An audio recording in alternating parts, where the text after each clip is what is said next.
नमस्कार, स्वागत है आप सभी का हमारे खास कार्यक्रम में। मैं हूं आपके साथ तारेंद्र। मोदी सरकार के नेतृत्व में सड़क निर्माण से लेकर ढांचागत विकास के मोर्चे पर जिस तेज गति से बीते 9 सालों में काम हुआ है, दुनिया के सामने वो एक उदाहरण के तौर पर है।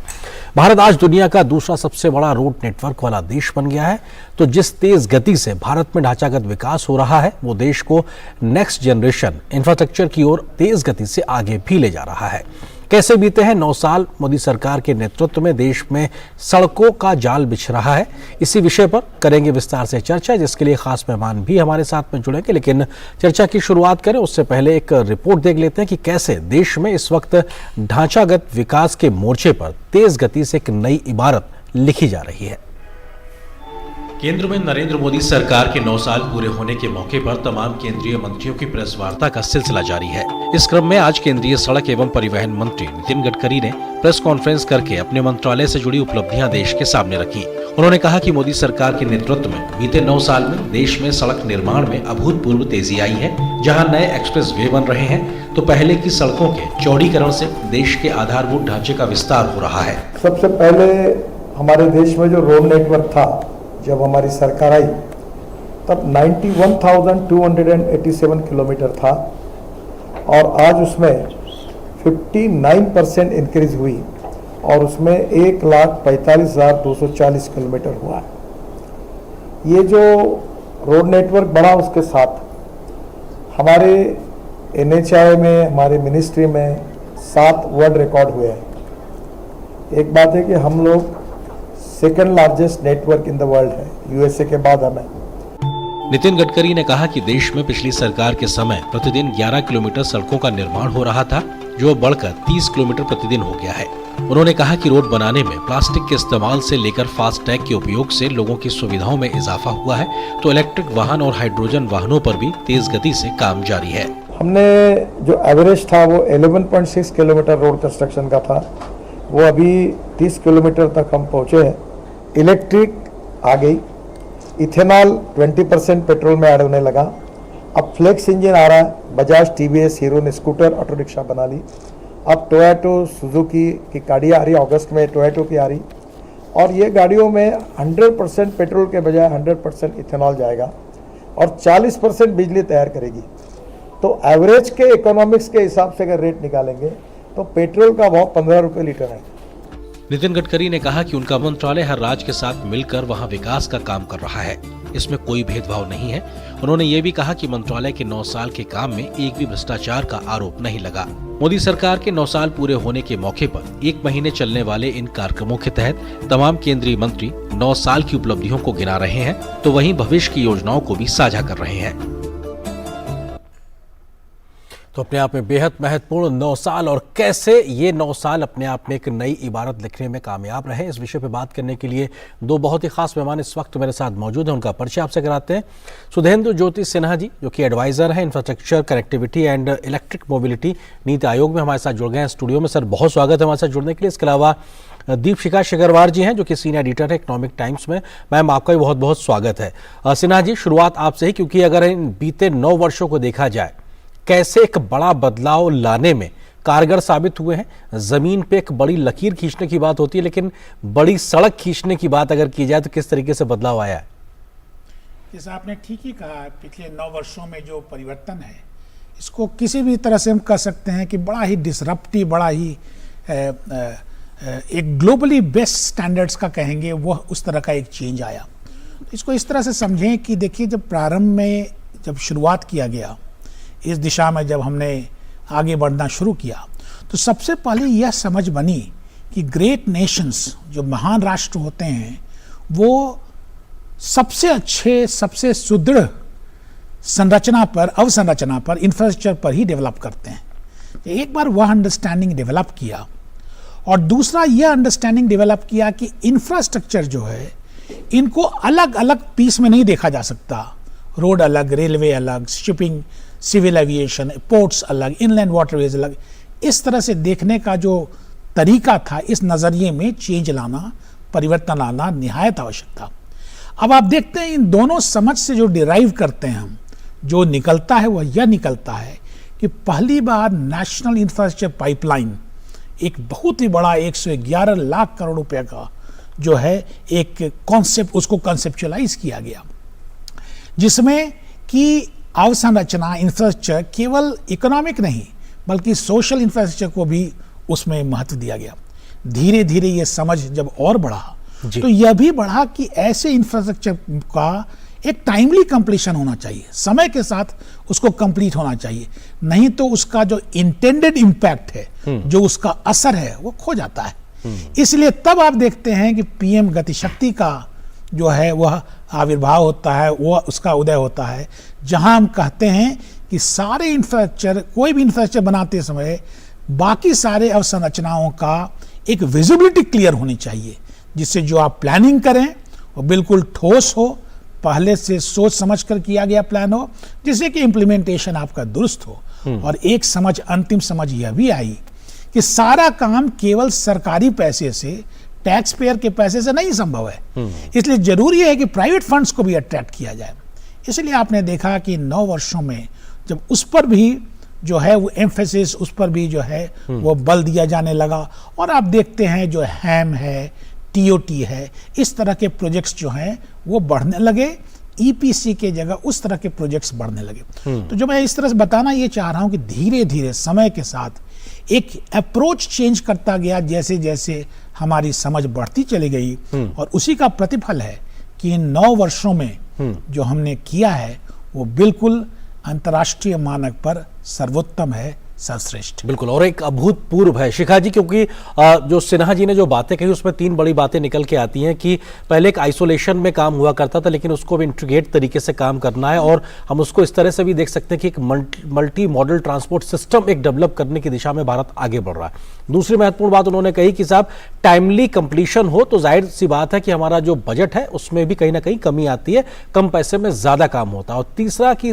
पब्लिक ही नहीं बल्कि प्राइवेट जो फंड्स हैं उसको भी एक अट्रैक्ट करने की जरूरत होगी। आपको लगता है कि ये जो 3 बड़ी अप्रोच हैं इसने शायद अपने आप में वो किया है जो शायद पहले कभी नहीं हुआ, और एक नए भारत के निर्माण में एक बहुत बड़ा आधारभूत ढांचा तैयार होता साफ तौर पे दिखाई पड़ रहा है, जिसको हर एक महसूस कर रहा है?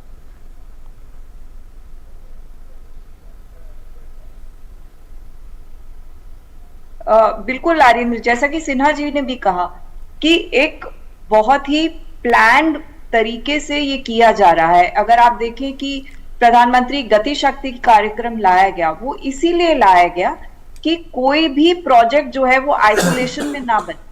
अगर एक पुल बन रहा है तो उसके आसपास वहां तक सड़क है कि नहीं है, अगर रेलवे का ब्रिज बन रहा है वहां सड़क जा रही है कि नहीं है, उसकी कनेक्टिविटी क्या है, बाकी जो आसपास का एरिया है वहां पे किस तरह के प्रोजेक्ट्स आ सकते हैं।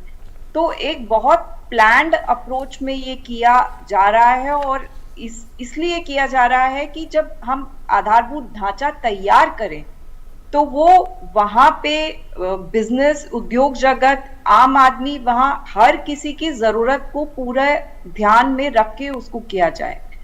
तो एक तरफ हमने नेशनल इंफ्रास्ट्रक्चर पाइपलाइन लेकर के हम आए हैं, और दूसरी तरफ गति शक्ति में जो है जितने प्रोजेक्ट्स आ रहे हैं जो मल्टी मॉडल विभिन्न ट्रांसपोर्ट के जरिए हैं, चाहे रोडवेज, रोड्स है, हाईवेज है, शिपिंग है, रेलवेज है, क्योंकि कई बार ये पहले देखा जाता था कि आपने पोर्ट बना दिया लेकिन पोर्ट तक पहुंचने के लिए जो सड़क है वो ठीक बनी नहीं है।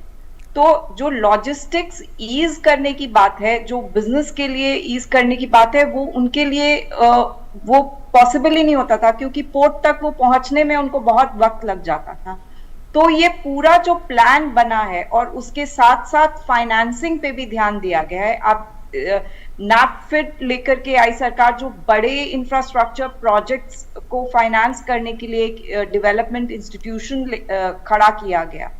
तो ये जो एलिमेंट्स हैं पूरे इंफ्रास्ट्रक्चर डेवलपमेंट के, उसमें काफी सारा काम किया गया है, और उसी का रिजल्ट है कि जो हमें ग्राउंड पे नजर आ रहा है। बिल्कुल, और ये शायद अपने आप में अभूतपूर्व है जो आज बदलाव हुए हैं हिंदुस्तान में, ये दुनिया में हर कोई व्यक्ति महसूस कर रहा है। आप दोनों मेहमानों से इस चर्चा को हम जारी रखेंगे, फिलहाल एक छोटे से ब्रेक के लिए रुकते हैं, बहुत जल्द हाजिर होते हैं, और खास तौर से 9 साल में कैसे ढांचागत विकास और बुनियादी ढांचे को लेकर क्या कुछ जमीन पे बदला, इस विषय पे बातचीत जारी रहेगी। फिलहाल एक छोटे से ब्रेक के लिए रुकते हैं। पैन से आधार को लिंक करना उतना ही जरूरी है जितना चेहरे से मुस्कुराहट को लिंक करना।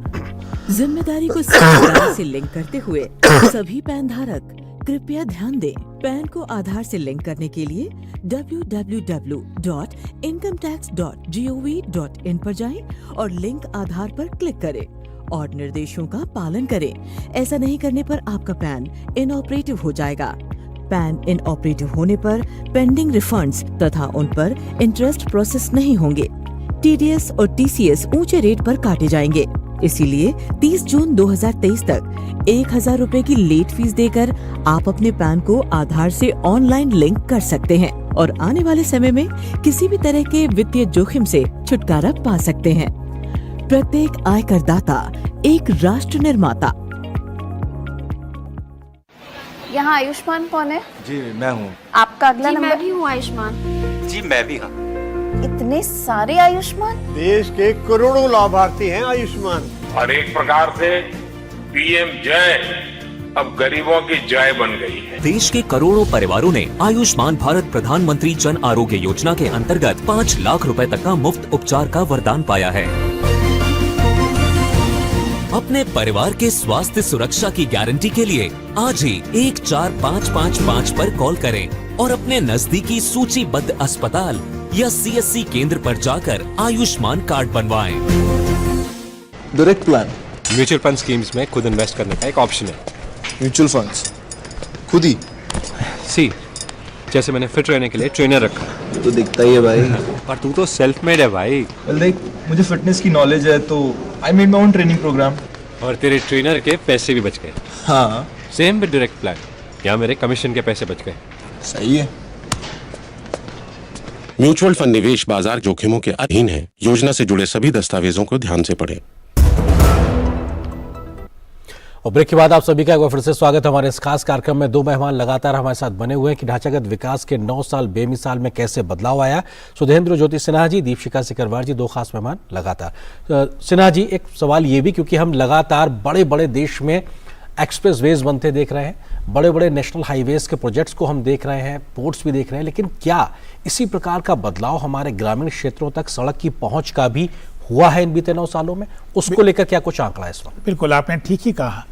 यह अभूतपूर्व है सड़कों के क्षेत्र में, सड़कों के इतिहास में। केवल इसीलिए नहीं क्योंकि हमने सड़कें ज़्यादा बनाई हैं, बल्कि संभवतः इसलिए भी कि ये जो सड़कें बनी, जो इनका स्प्रेड हुआ, उसके साथ साथ ये इंक्लूसिव होता चला गया। ये इक्विटी को सपोर्ट करता है, यानी ये वैसे क्षेत्रों में जाना लगा जहाँ पहले नहीं जाता था। नॉर्थ ईस्ट का एग्जाम्पल लीजिए, आपने रूरल रोड्स की बात की है, ग्रामीण क्षेत्रों की बात कीजिए। पहले यह प्रश्न ही नहीं उठता था कि रूरल एरियाज का कनेक्टिविटी है। पहले तो इसी को लेकर एक एंग्जाइटी, एक चिंता बनी रहती थी कि ग्रामीण क्षेत्र, हमारे गांव जो हैं वो शहरों से या कस्बे से जुड़े हैं या नहीं। अब उसमें भी क्वालिटी पैरामीटर्स की हम बात करते हैं। वह ग्रीन होना चाहिए, रिजिलियंट होना चाहिए, इस तरह की टेक्नोलॉजी। संभवतः यदि हम 4 चीज़ों को देखें जी कि कौन से 4 पैरामीटर्स हैं जो रोड्स में पिछले 9 वर्षों में देखने को मिलते हैं, तो सबसे पहली बात तो मैं कहूँगा कि इसका जो एक्सपेंशन हुआ है, जो विस्तार हुआ है, वो अपने आप में अभूतपूर्व है, आपने बताया। दूसरी बात यह है कि यह जो है वो इक्विटी को सपोर्ट करता है, यानी ऐसे क्षेत्रों में, एक्सक्लूसिव एरियाज में, कोस्टल एरियाज में, आइलैंड टेरिटरीज में, नॉर्थ ईस्ट फॉर एग्जांपल, उन जगहों को लीजिए, रूरल एरियाज में, बॉर्डर विलेजेस पे, हिमालयन एरियाज में, इन जगहों पे जाता है। ये दूसरी बात है। और तीसरी बात ये है कि इसका जो क्वालिटी है उसमें एक्सेलेंस एम्बेडेड है। ये नहीं कि कुछ भी बना दिए और पता चला कि 5 वर्ष के बाद वहां रोड कुछ दिखाई नहीं दे रहा है। अब हमारा लॉन्जिटिविटी करीब 50 साल का अब हम व्यू ले रहे हैं। 25 से 50 साल के व्यू में रोड्स को डेवलप किया जा रहा है। और अंतिम बात यह है कि रोड्स पर एम्पावरिंग है। जैसे फास्ट टैग देख लीजिए, अपने आप में एक बहुत बड़ा एम्पावरिंग है। तो इस प्रकार से जो चारों चीज हमने बताया कि एक्सपेंशन की बात की, एक इंक्लूसिव अप्रोच की का बात हमने बताया, तीसरा जो है एक्सीलेंस का बात बताया क्वालिटी को लेकर के, और अंतिम एम्पावरिंग, ये चारों चीजें हुई हैं। और रूरल रोड्स जो है वो सबसे जिसको कहेंगे टिपिकल, जिसको कहेंगे एग्जाम्पल, उसको आप ले सकते हैं, उदाहरण ले सकते हैं जो इन सभी चीजों को सेटिस्फाई करता है। जी दीपशिखा जी, क्योंकि जब सड़कों का जाल बिछाया जाता है तो साफ तौर से कहा जाता है कि अर्थव्यवस्था को एक तरीके से दौड़ने के लिए जगह मिलती है। जब हम इतनी बड़ी स्तर पे जब निवेश कर रहे हैं ढांचागत विकास में, तो निश्चित तौर से आर्थिक गतिविधियां बढ़ती ही हैं, लेकिन उसके जो मल्टीप्लायर इफेक्ट्स होते हैं वो भी अपने आप में बहुत ज्यादा होते हैं उस नजरिए से। और दूसरा, विकास जब सब तक पहुंचता है तो सामाजिक न्याय की जो एक ताना बाना होता है उसके लिहाज से भी एक बेहतर स्थिति बनती नजर आती है। आप इसके सोशियो इकोनॉमिक इम्पैक्ट्स को किस तरीके से देखते हैं, तब जबकि देश में आज से पहले कभी इतना ढांचागत निवेश एक तरीके से देखने को नहीं मिला था जो अब देखने को मिल रहा है? आर्येंद्र, अगर आप देखें, रोड्स जो है आपकी कनेक्टिविटी तो बढ़ा रही हैं और वो विभिन्न इलाकों से जाती हैं, जहां पर आसपास गांव हो सकते हैं, शहर हो सकते हैं, तो वहां पे उसका जो आर्थिक विकास उन जगहों का होता है उससे, और उसके अलावा जो आसपास की पूरी अर्थव्यवस्था, आसपास का पूरा जो एक डेवलपमेंट होता है, तो वो पूरे समाज, उस पूरे इलाके का डेवलपमेंट करता है। सड़क के लिए यही कहा जाता है कि सड़क जो है वो लाइफलाइन की तरह वहां जा रही है और पूरे उस इलाके में अर्थव्यवस्था को, उसकी पूरी अर्थव्यवस्था को वो बदल देगी।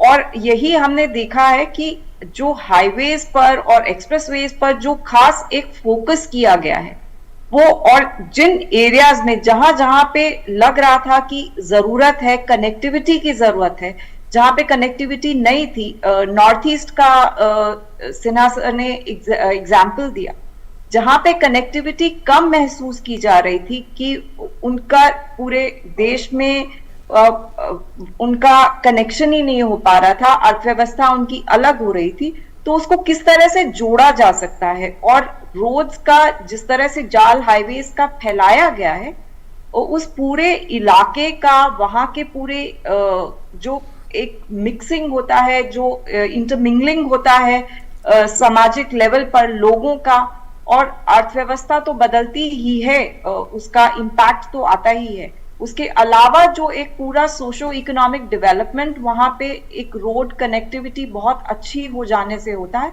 वो नॉर्थ ईस्ट में खास तौर पे आपको दिखाई देगा। उसके अलावा भी जो रूरल एरियाज में है, जो कनेक्टिविटी बढ़ी है, तो आप देखिए एक्सेसिबिलिटी लोगों के लिए बहुत ज्यादा सुधर गई है वहां। बिल्कुल, एक्सेसिबिलिटी बहुत ज़रूरी है क्योंकि हर आदमी या अंतिम व्यक्ति तक विकास की पहुंच हो, ये बहुत ज़रूरी है। सिन्हा जी, क्योंकि हम लगातार टेक्नोलॉजी अपग्रेडेशन हर क्षेत्र में देख रहे हैं, और हम अगर ढांचागत विकास या रोड ट्रांसपोर्ट की बात करें तो उस लिहाज से भी हम वो अपग्रेडेशन देखते नज़र आ रहे हैं, क्योंकि तकनीक के माध्यम से मॉनिटरिंग बहुत बेहतर हो पाई है, हम समय से अपने टाइम चीज़ों को कंप्लीट कर पा रहे हैं। एथेनॉल ब्लेंडिंग से फ़ायदा ये हो रहा है कि साहब हमारी जो इंपोर्ट कॉस्ट थी क्रूड ऑयल्स को लेकर उसमें कमी आ रही है। फास्टैग का आपने जिक्र किया और मंत्री महोदय ने भी आज इस बात को जिक्र किया कि कैसे अब 47 सेकेंड तक का एक औसतन टाइम रह गया है किसी भी एक वाहन को जो टोल पे रुकता है, जो कि पहले बहुत ज़्यादा हुआ करता था। इन सबसे कहीं ना कहीं हमारा जो इंपोर्ट बिल है उसमें भी कमी आ रही है। आपको लगता है कि ये भी एक तरीका है एम्पावर्ड होने का, देश की अर्थव्यवस्था को बेहतर करने के लिए टेक्नोलॉजी अपग्रेडेशन के माध्यम से? बिल्कुल, आपने ठीक ही कहा। टेक्नोलॉजी तो अपने आप में सबसे बड़ा तो एक एडवांटेज इसका ये रहता है कि एक ट्रांसपेरेंट सिस्टम होता है जी। ये किसी पर बायस नहीं देता कि, और ऑलमोस्ट फेल प्रूफ होता है, मतलब इसको इस तरह से कहा जाए तो फेलियर और सक्सेस रेट और ट्रांसपेरेंसी दोनों पैरामीटर पर बहुत हाई टेक्नोलॉजी को रेट किया जाता है। रोड कंस्ट्रक्शन में भी आप देखिए जो नए नए जो तकनीक लगाए जाने जा रहे हैं, जैसे GIS या ड्रोन बेस्ड सर्वेज हो गए, जैसे जो है लीडार रिमोट सेंसिंग का एप्लीकेशन हो गया, उसी प्रकार से नए नए टेस्टिंग इक्विपमेंट्स का इस्तेमाल हो रहा है। फॉर इंस्टेंस वेट डिफ्लेक्टोमीटर जो है उसका इस्तेमाल किया जा रहा है, 3D मशीन कंट्रोल टेक्नोलॉजी उसका इस्तेमाल किया जा रहा है, नए नए टेक्नोलॉजी का इस्तेमाल किया जा रहा है, जिससे quality of roads number 1 best हो, नंबर 2 रोड का जो कंस्ट्रक्शन पीरियड है वह कम हो जाए, और तीसरी चीज़ जो उसका लॉन्जिटिविटी है वो एक लंबे समय तक वो आपको सेवा दे सके। इसके चलते टेक्नोलॉजी का जो हम यूज़ कर रहे हैं, और आप देखिए ना जिस प्रकार से शुरू में ही कहा गया, शुरू में ही जो मंत्रालय ने यह निर्णय लिया कि मशीनों, जो उत्कृष्ट मशीन है, जो बेस्ट क्वालिटी की मशीन से, उन्हीं को अप्लाई किया जाए इन सड़कों के बनाने में, जिससे क्वालिटी किसी भी हालत में कॉम्प्रोमाइज़ नहीं हो। इस प्रकार से टेक्नोलॉजी के एप्लीकेशन ने, अच्छी मशीनों के इस्तेमाल ने जो है इस चेंज को लाने में और भी ज़्यादा सहायता की है। बिल्कुल आपने सही कहा जी दीपशिखा जी, क्योंकि अब टेक्नोलॉजी अपग्रेडेशन की बात हो रही है, तो ऐसे में इलेक्ट्रिक व्हीकल्स की बात हो या फिर हाइड्रोजन के माध्यम से चलने वाले वाहनों की बात हो, इस दिशा में भी तेज गति से काम हो रहा है और काफी हद तक तो अब इलेक्ट्रिक व्हीकल्स का एक बड़ा हम बाजार भी देखते हुए नजर आ रहे हैं। ये भी हमारे लिहाज से एक बेहतर कल की साफ तस्वीर दिखाता है। बिल्कुल, आपने देखा होगा, आपने सुना भी है, फेम जो स्कीम सरकार लेकर आई थी, उसके तहत जो है टू व्हील इलेक्ट्रिक व्हीकल्स जो हैं उनको बहुत प्रमोट किया गया, उनको बहुत सपोर्ट किया गया है और अब इलेक्ट्रिक व्हीकल्स जो हैं बसेस, उनको भी सपोर्ट किया जा रहा है। 4 व्हील स्पेस में भी इस चीज को काफी हद तक सरकार सपोर्ट कर रही है और काफी प्रमोट कर रही है और हम देख रहे हैं कि मार्केट अपने आप उसकी उभर करके आ रही है। अगर आप 2 व्हीलर सेल्स में देखें, जो ऑटोमोबाइल सेल्स के आंकड़े आते हैं, तो 2 व्हीलर्स के अगर आंकड़े देखें तो बराबर उनमें बढ़त देखी जा रही है। तो इसका असर, जो मेजर्स लिए गए हैं, उसका असर दिख रहा है कि मार्केट जो है, जो डेवलपमेंट करने की बात थी, वो मार्केट धीमे धीमे डेवलप हो रही है और ये देश के लिए बहुत ही इम्पोर्टेंट डेवलपमेंट है, क्योंकि हमारा जो ऑयल का, क्रूड का जो डिपेंडेंस है इंपोर्ट पर, उसको काफी हद तक कम किया जा सकता है अगर हम ये नए टेक्नोलॉजीज जो है, इलेक्ट्रिक व्हीकल्स जो है, आगे हाइड्रोजन की भी बात की जा रही है, इनके ऊपर अगर ये सक्सेसफुल होते हैं यहाँ पर, तो इंपोर्ट डिपेंडेंस हमारा काफी हद तक कम हो सकता है। जी सिन्हा जी, क्योंकि आज गडकरी जी ने भी इस बात का जिक्र किया कि बहुत जल्दी ही हम अब वो गाड़ियां भी हिंदुस्तान की सड़कों पे देखेंगे जो 100% एथेनॉल बेस्ड फ्यूल से चलती नजर आएंगी। और क्योंकि आप नीति आयोग में इलेक्ट्रिक मोबिलिटी के एडवाइजर के तौर पे भी काम कर रहे हैं, आपको लगता है कि नेक्स्ट जनरेशन या कहा जाए क्लीन एनर्जी फ्यूल से चलने वाले ये जो वाहन है, इसकी हम भरमार कितनी जल्दी अब देख पाएंगे अपनी सड़कों पर? हमारे तो उम्मीद है कि इसको जल्दी से जल्दी हम देख सकेंगे। और आपको एक बात बताते हुए हर्ष होता है कि इस वक्त भी करीब प्रति 40 सेकेंड एक न एक इलेक्ट्रिक व्हीकल जरूर हमारे रोड्स पर आ रहा है। ये स्पीड है। दुनिया में करीब 22 से 24 राष्ट्र हैं जिन्होंने इलेक्ट्रिक व्हीकल को बहुत सीरियसली अडॉप्ट किया है। और यदि आप देखिए भारत की स्थिति कहाँ पर है, तो यह हम नहीं कहेंगे कि सबसे ज़्यादा परसेंटेज ऑफ पेनिट्रेशन हमारा है, लेकिन जितने कम समय में, जितने स्पीड के साथ हम इसको अडॉप्ट कर रहे हैं, शायद यही कारण है कि दुनिया के समस्त राष्ट्र भारत की प्रशंसा करते हैं कि इलेक्ट्रिक व्हीकल को कितनी तेजी के साथ हम अडॉप्ट कर रहे हैं। तो ये अडॉप्शन का जो रेट है, जो ये ग्लोबल डिसरप्शन है इंटरनल कंबशन इंजन से इलेक्ट्रिक व्हीकल का, यह अपने आप में क्रांतिकारी है। और बताएं आपको एक बात और, कि करीब 116 इनिशिएटिव्स केंद्र सरकार, राज्य सरकार, कुछ अंतर्राष्ट्रीय संस्थाएं, नॉलेज के कुछ डॉक्यूमेंट्स उनके द्वारा लिया गया है। इसके अलावा प्राइवेट सेक्टर ने बहुत सारे नए नए जो हैं उन्होंने इनिशिएटिव्स लिए हैं। इसलिए जो इलेक्ट्रिक व्हीकल का एडॉप्शन है, इसके लिए केवल किसी एक संस्था को या किसी एक इंस्टीट्यूशन को रिस्पॉन्सिबल ठहराना, उसका क्रेडिट देना शायद सही नहीं होगा। वैसे NITI Aayog national electric mission का जो है वो ऑफिस है, लेकिन यह पूरा का पूरा जिसको बोलते हैं टीम इंडिया का ये अचीवमेंट है, जहाँ प्राइवेट सेक्टर, पब्लिक सेक्टर मिलके काम कर रहे हैं और उसके बाद में जाके इस प्रकार के बड़े परिवर्तन दिखाई पड़ रहे हैं। फिलहाल अब वक्त इतनी ही इजाजत दे रहा है। आप दोनों मेहमानों का बहुत बहुत शुक्रिया इस विषय पर विस्तार से बात करने के लिए। तो ढांचागत विकास के 9 साल बेमिसाल को लेकर एक नई इबारत लिखी गई है। मोदी सरकार ने जो विकास के पैमाने स्थापित किए, उसकी दुनिया भर में आज चर्चा होती दिखाई पड़ रही है। फिलहाल इस आज खास कार्यक्रम में बस इतना ही, लेकिन डीडी न्यूज पर खबरों का सफर लगातार जारी है। नमस्कार।